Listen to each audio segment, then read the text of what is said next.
All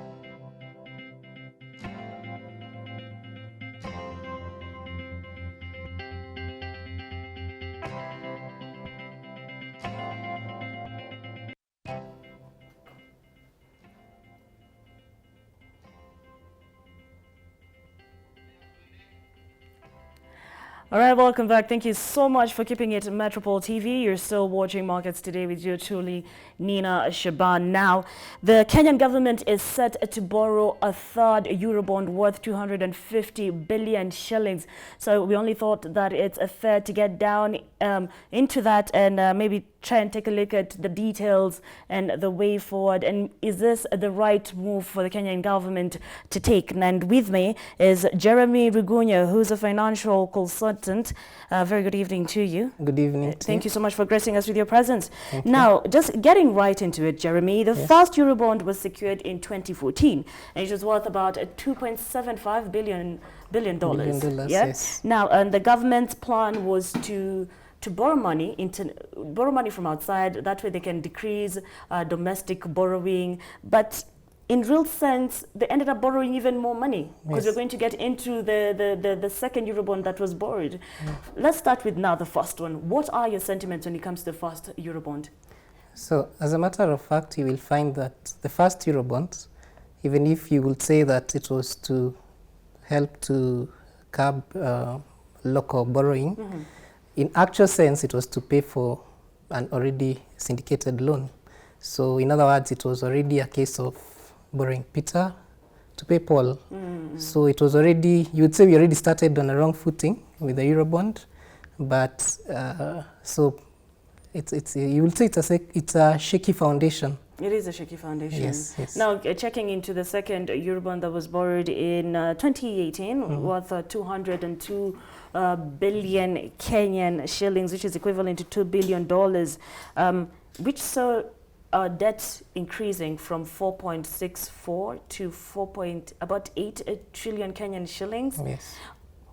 From where you sit, was this the right decision for Kenya to make?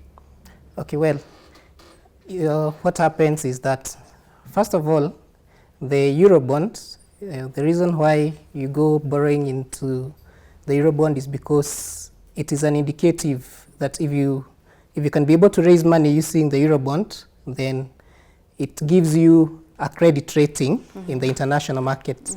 That if you're able to borrow money, if you're able to raise money through the Eurobond, then it means that it sort of opens other financial taps, and you can be able to access more money on the international markets. Please kindly expound on that. Okay, so the thing with the Eurobond is that whereas in itself is money that you're going to be borrowing, in each case it was about $2 billion. The thing is that it's not just about the money that you get from the Eurobond. The thing is that if you can be able, in the financial markets, they actually call it a beauty parade.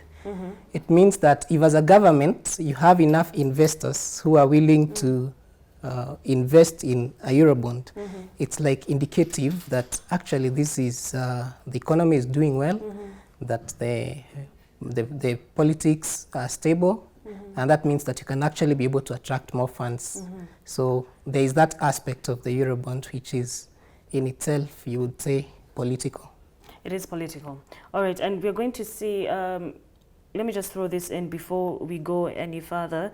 Now, as we speak, Kenya's debt is at more than 5.4 trillion shillings. Yes. And the government is set to borrow another 250 billion, and this is now the third Eurobond. Is it ill-timed? Well, maybe the question would be, do they have an option? Because as it is, if you look at the revenue targets that KRA has set, and are they meeting the revenue targets? I think right now we are at 1 trillion as opposed to, we expected to be at 1.6. 1.7, towards the end of the year. So what happens for you to meet the budget deficit? Then in a sense you have to borrow. And then also if Eurobond 2 is already falling due and you don't have the money, and you've fallen short on your on your revenue targets, then you recourse to more borrowing. Okay, in layman's terms, what picture does this paint for the Kenyan economy? It's not very encouraging. Reason being, you literally just borrowing to pay the older debt. And the effect that that has is that now subsequent debt comes in as more expensive.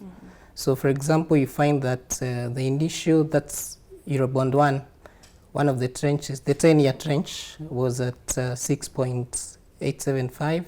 But by the time that you're borrowing now the second Eurobond, the same 10-year tranche is now, you're getting the same at 7.25. In other words, because this money you're not borrowing to invest in, say, in infrastructure or in projects that are going to be, you're literally just borrowing so that you can repay the old loan, then paints a bit of a grim picture, I would say. And how does Kenya as a country recover from this? Well, how do we live within our means? One of the things is that our expenditure is quite high. As a matter of fact, you will see that the wage bill, if you talk of just the wage bill, following the new constitution, that the wage bill is quite high. But that notwithstanding, you will say that only a third of the money that, say, is collected now goes to the government spending, to even the inflated wage bill. That 2/3 is going to repaying the loans. So I think the problem is in our debt policy, that we are having to just borrow to repay the old loans. And it also, you would say that also the way that we negotiate our loans, because you can always be able to say, I think you can be able to negotiate for better loan terms, for better terms in the debt that you're acquiring. With that said, so if the third Eurobond actually goes through, we get the 250 billion shillings that that is supposedly needed.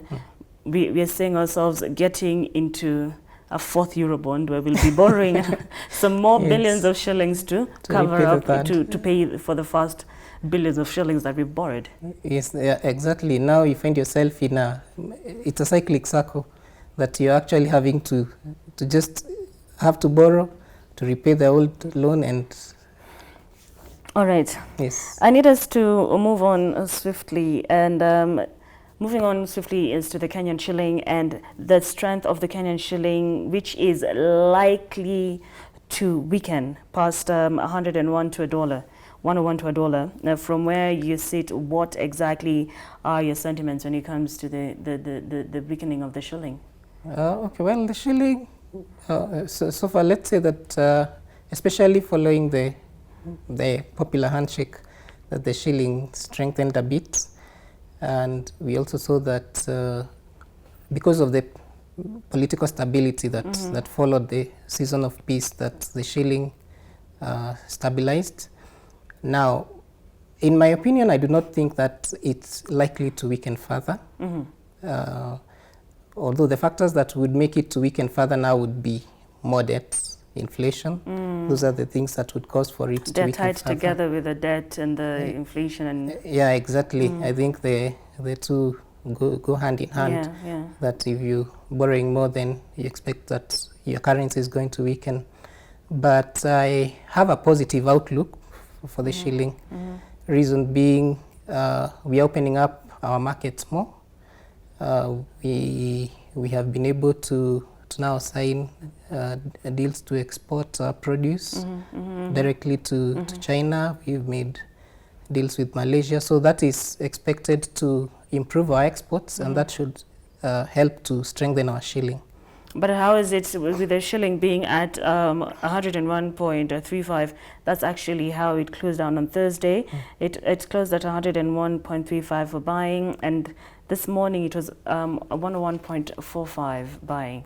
Yeah, I know it's a very small margin. Yeah? Yes, it's a very small margin, but it has it definitely has an effect, especially now to the markets. And could you just kindly expound that for us?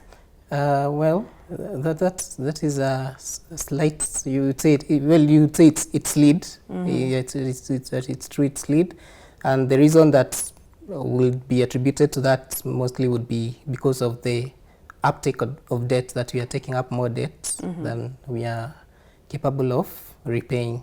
So that makes it to be a riskier currency to hold. Yes. So you don't think the situation, the stand that the shilling has right now against the dollar, this is not something that, from where you're sitting, it's not a situation that is going to stay?